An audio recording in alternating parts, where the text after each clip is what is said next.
Hello and welcome to a very special edition of The Final Whistle, where we're going to be discussing and dissecting the appointment of a new national coach for Team Singapore. Takayuki Nishigaya was announced on Monday as the new man to lead the Lions. Following a hiring process that took more than 4 months, the Football Association of Singapore finally confirmed their man, Takayuki Nishigaya, who will assume his role in May. A former defender who made over 100 J-League appearances and represented Japan at under-22 level, Nishigaya started his top-level coaching journey in 2004 as the youth coach of Tokyo Verdy. He eventually became youth head coach before leaving in 2009. He went on to become assistant coach at Albrechts Niigata in Japan in 2012 before a 4-year stint with Mito Hollyhock, of which he was the head coach for 2 years after. Nishigaya was also at the helm of SC Sagam Mihira before moving on to Matsumoto Yamaga, first as under-18 coach before becoming the first team assistant in 2020. And now in 2022, he's set to lead our Lions on a 2-year contract. I've got two esteemed gentlemen joining me for this conversation. First, Khairul Ashraf, football consultant and a man who had put forward a few other names for the head coach opportunity. And he's joined all the way from sunny Spain by former Singapore international turned football entrepreneur, R. Sasikumar. Gentlemen, it's a pleasure to be in your company. Thank you so much for joining me. Thank you for having us. Yeah, real pleasure being here. Thanks for having me on the show. I know both of you have a plenty to say, but to kick us off and tease the listeners slightly, could you describe Takayuki Nishigaya's appointment in one word, please? We'll start with Khairul. Surprising. And Sasi? I'll say disappointed. Well, that's an interesting choice of word, and that really sets the scene for what should be a fascinating chat. But before we get stuck into the what's, whys, hows, and ifs, let's listen in to a very familiar voice who made a special appearance at the FAS press conference on Monday. I'm referring to former Singapore head coach Tatsuma Yoshida, who had this to say about his successor and compatriot. Singapore is special place for me. I want to see and hearing Singapore football is going well. This is why when I was told that Takayuki Nishigaya-san, who is my friend, he was chosen to replace me as Singapore football coach. I felt happy because I know Singapore will have a coach who will want the team to succeed as much I do. Nishigaya is very hardworking and dedicated coach, and I know he'll give his best effort to help Singapore football be successful. I wish the coach Nishigaya-san the very best as he begins the new journey, and to all Singapore fans, please show him how we are one strong. Majra. All right, that was Tatsuma, who still carries Singapore in his heart, unsurprisingly. Khairul, coming to you first. Obviously, he's going to say good things about his compatriot. What are your initial thoughts on the new man? Yeah, I think it's a bit of an underwhelming appointment. Tatsuma came in with questions as well, but of course he came in with a bigger CV. He came in with more experience in Singapore, even playing. So contextually, he could understand a bit more. Yeah. So for this, we could not see where the within the checklist, where does he ticks, right? So for me, I think it's a tall order just to understand a culture, right? And then of course, he's in J3, in J2, right? Maybe the comparable level of players that we have here. But I think no international experience, no local context. I think that's a big handicap for this appointment. Yeah. And Sasi, your initial thoughts on the new man? Yeah, I got to be careful with what I say. I got to choose my words carefully for a couple of reasons. Because let's not forget that I also sit on the exco of the Unleash the Raw. So people might take this out of context as well for what I'm saying. I want to take that hat off, and I want to be a football fan first, which ultimately I am. I'm a fan of local football.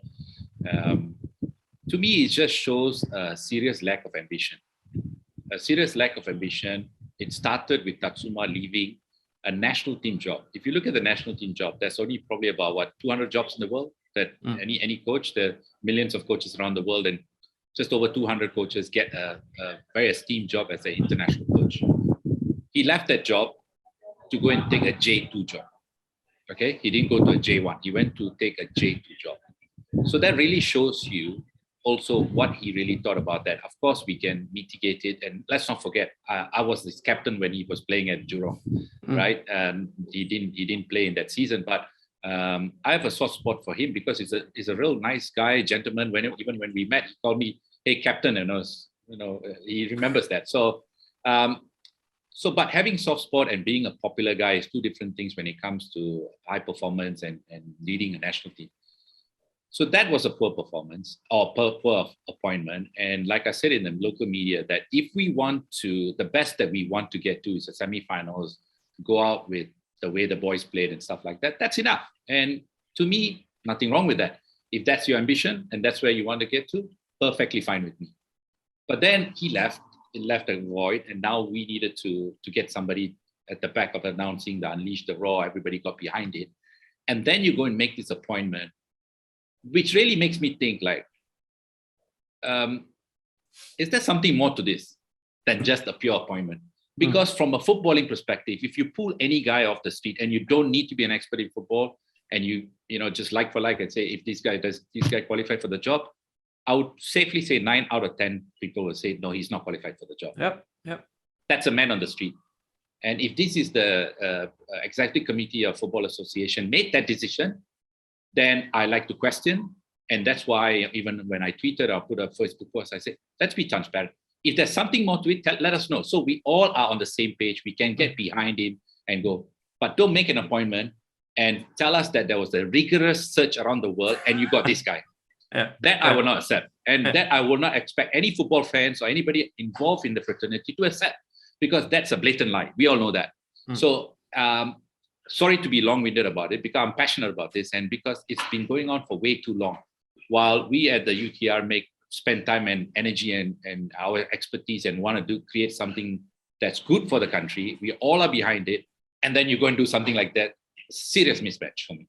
Khairul, you heard Sasi there. He mentioned that rigorous process, which was quoted in the press conference and stuff like that. I know you are a man who put forward a few other names for the role as well. What happened there? How did we then end up with Nishigaya? Because there were other names mentioned, such as Lee Lim Seng, Stefan Constantine, even Albrecht Singapore's Kazuki Yoshinaga was mentioned. But somehow, Nishigaya has jumped the queue on all these people above and beyond the names you put forward. How has that happened, Khairul? You see like for the trade that I am in, so we have to be very sure who we propose, what we propose, and for us to be successful, we want to have the best fit for the national team or any football clubs, for example, the work that I do. So for our FA, there has never been a fixed criteria in exactly what they want, right? I'm putting this out very openly, right? That somehow or other in the last 4 years, there hasn't been a fixed criteria. Is it about the age? Is it about the experience? Is it about the nationality? Is it about the philosophy? Right? So there hasn't been anything clear with this. Right? So I mean, like Sasi has mentioned, the UTR has a German and a La Liga influence, right? And in one of the newspapers I read that Sasi said it would be good to even have a Spanish guy. And I thought if the best bet there would have been Luis Milla in the names that we had.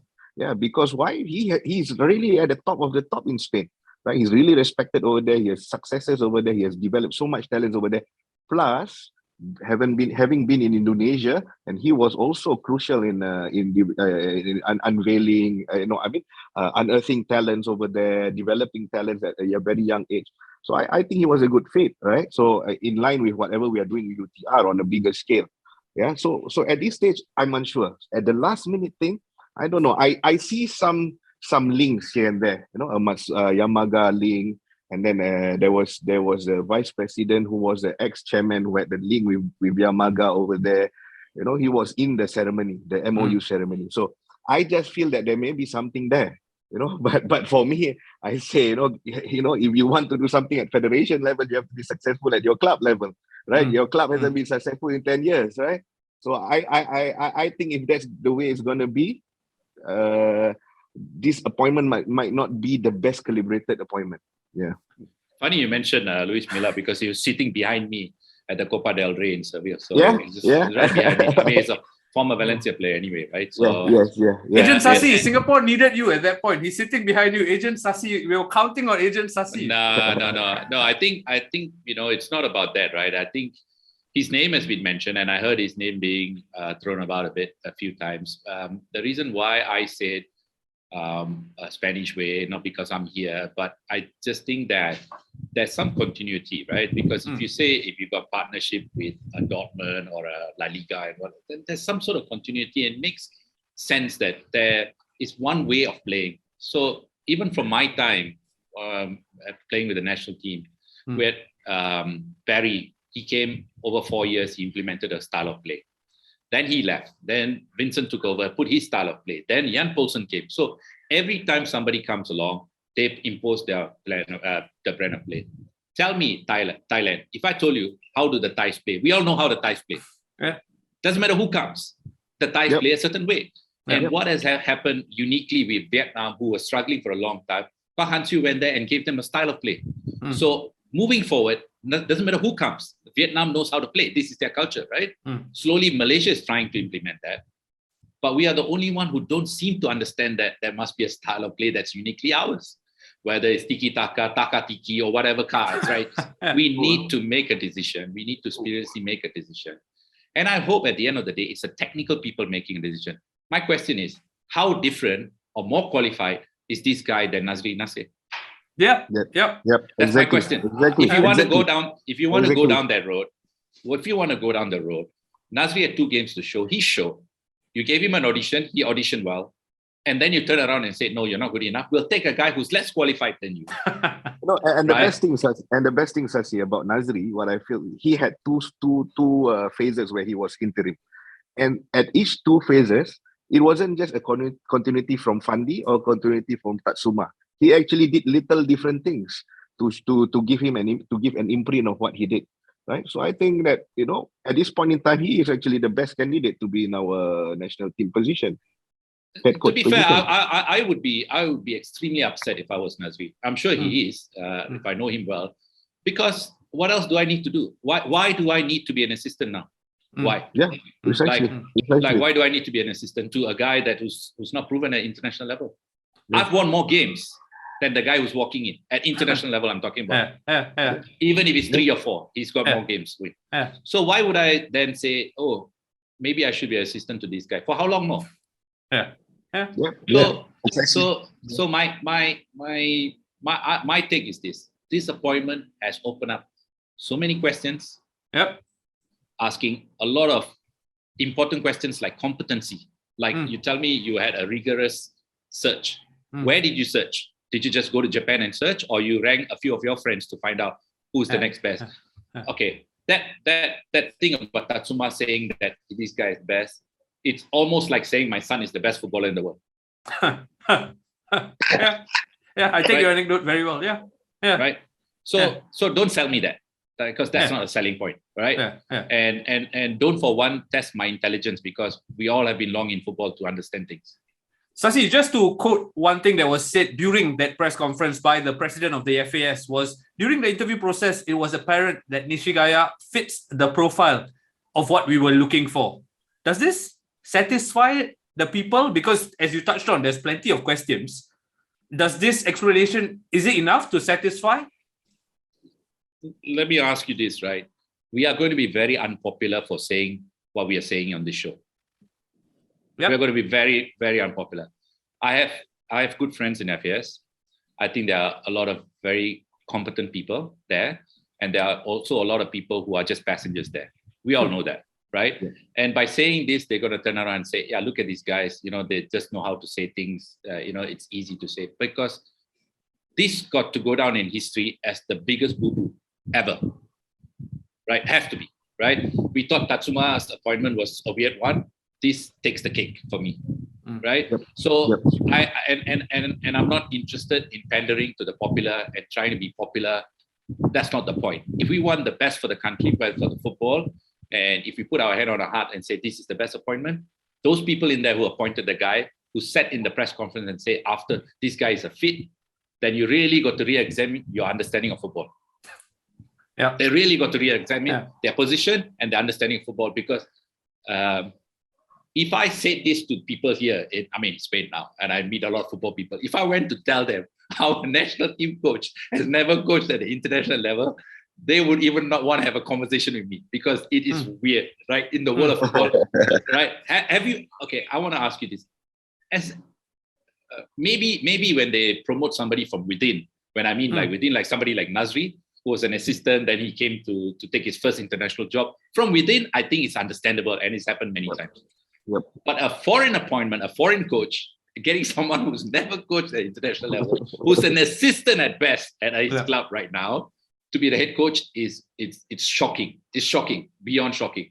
It is what it is. I'm sorry, because I find it really, really weird. Khairul, if I can quickly come to you, I know it seems like we're beating a dead horse here, but very quickly, Khairul, it's April. Do you think, and June is the World Cup qualifiers, the Asian Cup qualifiers, I beg your pardon, coming up, right? Was there an element of desperation with this appointment? I have to ask this question. If it was a desperate appointment, I think you would choose amongst the most experienced that's in your list, right? The one who would understand your local context. I think if you were to look amongst the three, right? Lee Lim Seng had a local experience. Of course, he wasn't well liked. Konstantin doesn't have local experience, but he has international experience. Kazu didn't have international experience, but he has local experience. So a desperate appointment would be any one of those three, not this. And like Sasi said, nothing is logical with this appointment at all, right? Just like a lot of things in our football.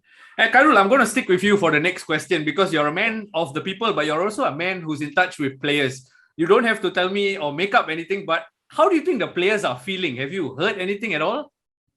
There's some murmurs on it. Yeah, players need to be motivated also. Yeah, by an appointment, right? Especially after what has happened in the last year. We actually, it was a high, right? It was a high in many people's eyes, our AFF, right? Not really a high to me, but it was to many. So we have to build on it. But if an appointment like this actually doesn't bring enough confidence, right, for the players, for the public, but of course, players being players, there will be a group of them who will, try to get into the team because it's a new change right at the top. So, but heading to it, I don't see a lot of positivity, right? They were expecting something else because the actual names that came about, there was Miller, there was Hak Byum, there was some Korean guys as well. So knowing that Koreans have been relatively successful in the region, they were expecting something better. Yeah. Sasi, I'll bring you in here. You touched on it earlier about our regional counterparts and how they are making leaps forward with their appointments, right? Malaysia recently appointed Kim Bangun. And in the Tri-Nations, Malaysia showed what they're capable of in such a short space of time. Obviously, Indonesia have Shin Tae-yong, who led Indonesia all the way to the Suzuki Cup finals, and then Thailand, Manopol King, Vietnam, Park Hang-seo. As our regional rivals, what do you think they are thinking, looking into Singapore at the moment?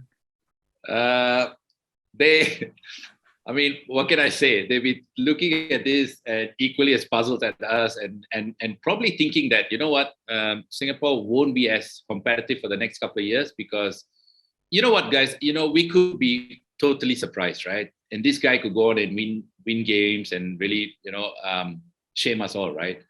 There's a really good chance we will do that. But that could happen. But that will happen as a freak result, not as because it was destined that way. Yeah, because the process is not correct. Yeah, the process is not right. We know that the systems are not in the place. So right now, if I was the regional giants here sitting here, do they really care about Singapore? Have they? No. I'm not just talking about now. In the last 10 years, have they really cared about us? Have we been seen as a powerhouse, really? Because I'll ask you this question: the under 23s the championships that we played, or the under 22, 23s, who are the top final four? Laos, Thailand, Vietnam. Yeah, Laos, Laos was there. Yeah. If you remember, Yes. Laos Yes. and Timor-Leste, wasn't it? Oh, in Singapore, you mean in Jalan Besar towards the end of last year? Yeah. Yes. Yeah. Right? There's a tournament that happened. The likes of Laos and the likes of Timor-Leste at that level have overtaken us. I think we have a bigger problem. We have a bigger problem. And to compound on that problem, you make this kind of appointment. So my thing is, it's not really about whether this coach is going to impact and people think about us. We have become insignificant in this region, full stop. So the bigger job for us to do is to repair than worry about our reputation. Reputation will come at the end. We need to repair.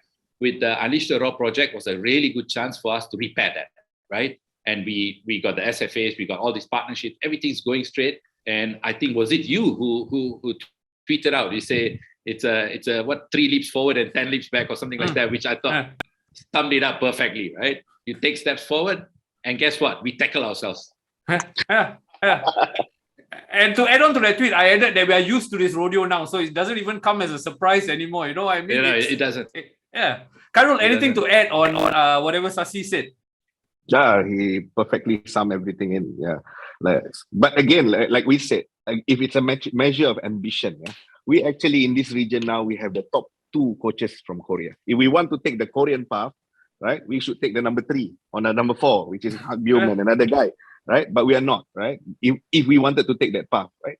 But we took a totally different path, which something that nobody could have even imagined. So, appalled, totally. Yeah. You talk about taking a different path. We have committed to this path now, and Sasi touched on it there. We could be all made fools at the end of the year or something. But I want to touch on it there. Takayuki, he may come with very little top-level coaching pedigree, but he has, in fact, learned from Arsene Wenger, who he played under at Nagoya Grampus, and then, according to reports, he trained under him to become a coach at Arsene Wenger, under Arsene Wenger. So will that account for much in terms of his coaching style? Because we know Arsene Wenger. So is there anything that will add to his pedigree? Maybe the best question I can ask you is Jordi Cruyff as good as Johan Cruyff? No, far from it. That's my case. Okay. Khairul, I'm assuming you are of the same thought. I don't think it will count for much. It's about what he's going to do in the here and now in 2022. I think we cannot get. I mean, we have been very vocal, I think, me and Sasi, and we have been supporters of the game. Don't get us wrong. We are not bringing the football down. No matter what our critics are, whatever we say, the heart is always in the right place, and we're always fighting for football, right? So, but always these disappointments that come in, right? We can't mask it anymore. You know, if it's really a disappointment, if it's really a bad case of decision making by the top brass of our football, it is. We can't run away from it. So this is why the frustration. I can sense Sasi's frustration 10,000 kilometers away. You know? Right? Yeah, but this is the actual fact. We have been let down time and time again. Yeah. No, just to add on that, right? I mean, Khairul brings up an important point, right? Even when I was running my own radio show and we used to talk about football, and some people understood. They say, "Yeah, it's the real facts," and then some said, "Easy to talk. You sit on radio and talk. Is it really easy to sit on radio and talk? And then what else are we supposed to really do? I mean, isn't it our job to ask those questions, right? Because then where is the accountability? I mean, where is the accountability? Who are you accountable to? And then you cry because there's no fans at the stadium. You cry because there's no money sponsorship coming in. Oh, we play at the National Stadium, but nobody's coming in. Have you ever asked yourself what you have done for the fans? Really? What have you really done for the fans? Right? From the league right up to the national team, what have you done in the last decade? Except for taking positions where they allow you to enjoy the best things football has to offer you. Yep. Right? You enjoy the best things that football has to offer you. All we asking is just one thing: do the right thing by Singapore football. That's all. Just one thing. Like, right? If you are not capable, if you are incompetent, then ask for help. Yeah. Right? Yeah. So jamming this appointment on us and say, "Hey, please don't say anything." I think it was Deepan. He tweeted this. It's a farce right from the start. They think he did the wrong thing by asking. He's a journalist. What else he's supposed to do? Is he supposed to juggle some balls and not ask questions? That's his job. That's what he does for a living. So when he asks you the questions, when you have made a mess of this appointment, when people call you out, you get upset. Why is that? Why is that? Right? So this is something that I don't understand. And I think this is something as a society, we got to mature. As if you made a mistake, we all make mistakes. Nobody's perfect. We all make mistakes, right? Put up here and say, we had this constraint. We had these constraints. We had no money. We had no money whatsoever. This is the cheapest option. We went for him. Anybody got to say anything about it? No. If you think you can do better, put up your money and hire another coach. Simple as that. And everybody will respect you for it. They'll get behind it. But don't go and tell people it was a rigorous search around the world. Somebody in your marketing or a communication department read that thing for you to regurgitate to the fans, and we are supposed to buy it? Really? Come on.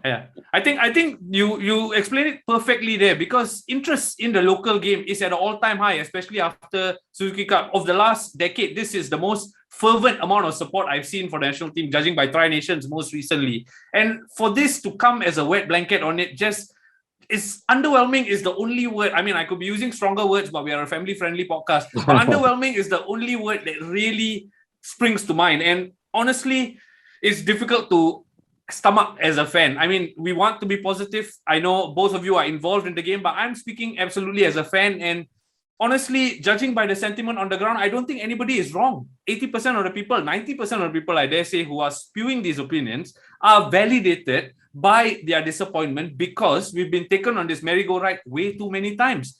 But because we want to give a bit of balance to this conversation, let's try at least. Takayuki Nishigaya will be aided by two people who were part of Tatsuma Yoshida's coaching staff. That's one who we touched on there, Young Lions coach Nazri Naseh, as well as staff coach, analyst, and fellow countryman Joichiro Izuka. Khairul, I'll come to you on this. Will that help him bed in any way to take on the new job? Yeah, I think everything else doesn't change. Only the head coach change. So I think his adaptation is key. His understanding, his imprint on how he wants the team to play, or those little changes that he needs to do. And I don't see it, because to me, Tatsuma also didn't have a lot of things to do, because this group of boys, like I mentioned, they were under Stanger, they were under Sundram, they were under Fandi. They were all different philosophies. They've been together since they were 16 under Kade and Sundram, right? So this current batch. So when Tatsuma came, he was just, he just had to manage, make them happy, choose some new players to just challenge the team. Right, so that was what I thought, and I think him being a good coach also, he didn't need to change a lot of things. If he changed a lot of things, means he didn't understand the context, right?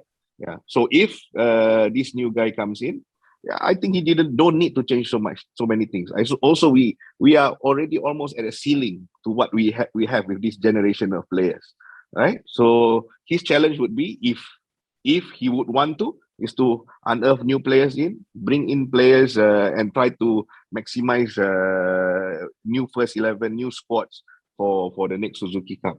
But the way I see it, if going by things, he doesn't have really much things to do, not much changes. He just needs to be there and adapt and understand our football. Sasi, Khairul touched on it there, ceiling of players. Most of our better players, shall I say, or bigger stalwarts in the team are reaching higher 30s, right? And for Takayuki, his first assignment is the Asian Cup qualifiers, which is, mind you, in 6 weeks away, June 8 to June 14, where Singapore in Group F, alongside Kyrgyzstan, Tajikistan, and Myanmar. That's honestly a baptism of fire. And I think on the back of the Suzuki Cup, there was a lot of confidence, or at least maybe quiet confidence, I will say. But how big a task is this going to be? Because honestly, on paper, this is, as far as debuts go, it's going to be huge. It's going to be difficult, no? Yeah, but also on the flip side of things, right? If you've been following the Champions League, you look at Sailors doing reasonably well in that group. I think I have not watched all the games, but I've been watching the highlights, and so that would really help the national coach, because they got 14 players there. I think about 14 players, right? More give less, more. So about 14 players there. So they form the core.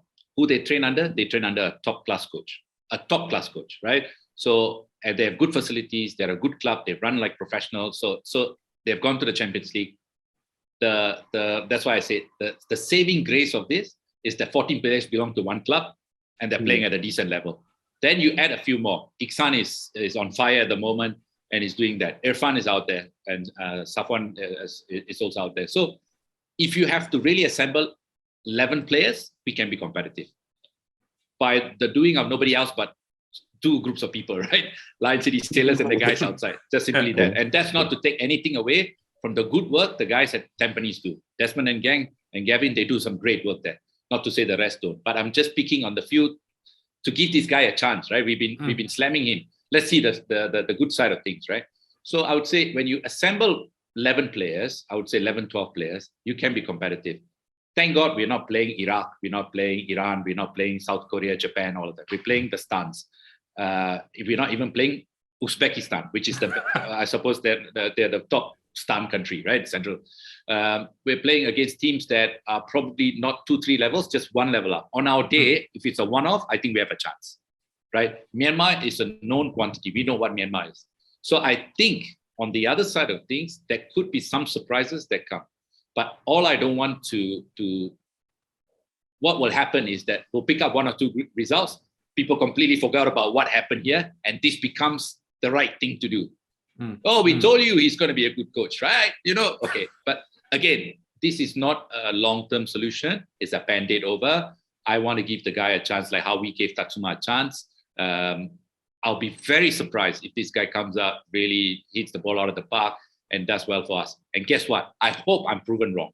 I hope for the fan, for the sake of Singapore football, the smile on my face at the end of this whole 4 years that he's taken us to another level, and they go like, look at this guy. He's supposed to be a football pundit. He doesn't know anything. I hope I'm put in that position. Khairul, anything to add on the upcoming games and how you think Takayuki is going to fare? Yeah, I know. I don't know. If he really does well, right?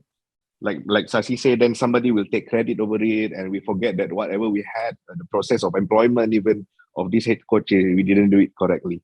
But on my end, because of the work that I've done, I have actually been a bit more involved, and not say involved, a bit more into the stance, right? This region, because we brought players from Kyrgyzstan, we know player. So even in last year when Tajikistan had Istiklal in Champions League, they actually qualified from the round. So they have a very good group of young players, 23, 24, even Kyrgyzstan also.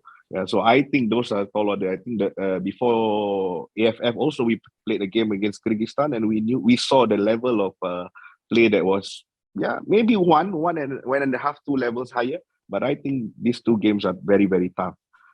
So I don't think with a short runway, right, that this coach can come in and do well in our qualifiers, right? The only saving grace, like Sasi mentioned, yes, the Champions League, Kim Do-hoon, Lion City Sailors. This is the saving grace. This is the only little hope that we can hang on to. But if not, I feel that caliber-wise, adaptation-wise of the coach, this qualifier is coming a bit too soon for us. The question is also, I was not at the press conference. Can he speak English, first of all? To my understanding, he was via a translator. I don't think he spoke in English. Okay. Yeah. Okay. And that will hinder the adaptation also, yeah, Sasi? Yeah, absolutely. Absolutely. But once again, the point you bring up about Lion City Sailors actually adds some sort of optimism almost to this argument. But at the same time, the juxtaposition cannot be worse, because you look at, for the first time in a long, long while, a local club flying the flag on the continent for us and doing really well, barring an unfortunate 0-0 draw. And then the association goes out and does this. So for me, it's almost, I want to be happy on one side, but something is weighing me down, and that's how it is. But I think the fact that you mentioned there's no pressure going to this, expectation again is at an all-time low with regards to how things are going. I think this might almost work in his favor. Gentlemen, it's been absolutely fabulous to get both your opinions on this. I know the listeners or whoever else is listening might think we are slamming for slamming's sake, but I can assure you, all 3 people here, me included, our heart is in the right place. And when we stop caring, we will stop slamming. And I think the only reason we've gone out on a whim and done this podcast is because we want questions answered, and we want to be a voice for the fans, as the Final Whistle always aims to be. Just before I let you go, any closing thoughts, Sasi and Khairul? Sasi, we'll start with you. Yeah, it's so sad that as people or football observers, we have to apologize for our thoughts about the game of football in Singapore. which is actually quite sad. But anyway, regardless, I echo what you say. We are here for the betterment of the game, and we just hope that hopefully the new coach comes in, brings something new, something that we don't know about this guy probably. And for the sake of Singapore football, I hope the Lions are successful, because I got two boys who are aspiring to be footballers, and they look up to players in the national team. And I want them to do that. When I grew up, my heroes were the Lions, right? And I want them to have the same thing, right? Which they do now. Unfortunately, if it goes this way, then it'll be sad. Anyway, I spoke too much. I keep quiet now. Khairul, your closing thoughts, please. Yeah, I think, we have him for 2 years, right? We have reasonable talent, and hopefully even Sasi's son coming in after that, that could go beyond his term here. So whatever it is, if it's successful in 2 years, or if it's not successful in 2 years, I feel that it still has to be an ongoing process to the betterment for football.